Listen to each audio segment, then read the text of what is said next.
Hello mga kalabada! Magandang araw po sa inyong lahat. Rogelio Tapang here with Laundrypreneur. And today, tuloy-tuloy po tayo sa ating laundry business Q&A.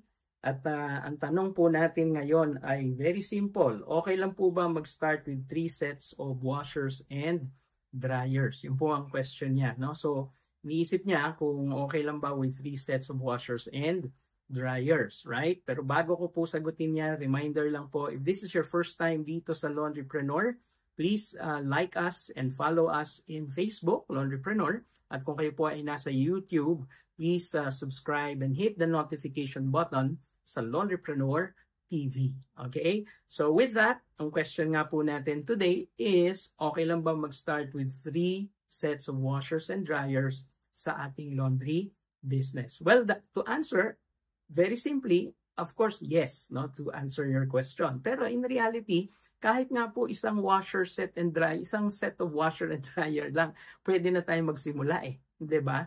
Ang dami po ng washer dryer na bibili natin ay depende po, number one, sa ating financial capacity kasi medyo mahal po yan, no?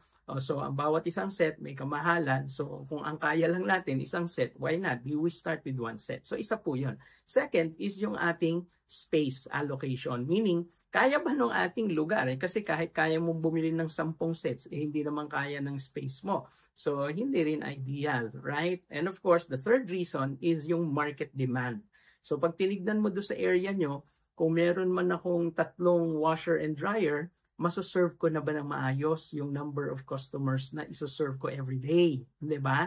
So na hindi sila mabibitin, hindi magkakaroon ng masyadong matagal na paghihintay, kaya ba? So yun po yung mga kailangan nating sagutin ng mga tanong. So if you start with just a few washers and dryers, perhaps 1, 2, or 3, no, ay pwede po to answer your question, right?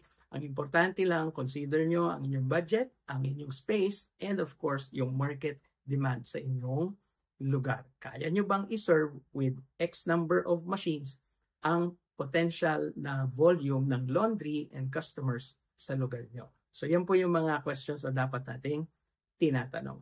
Okay? So with that, good luck to you. Kung mag-start ka with 3, with 2, with 1 set of washer and dryer, wala pong problema. Let's get into the business. Start small, think big.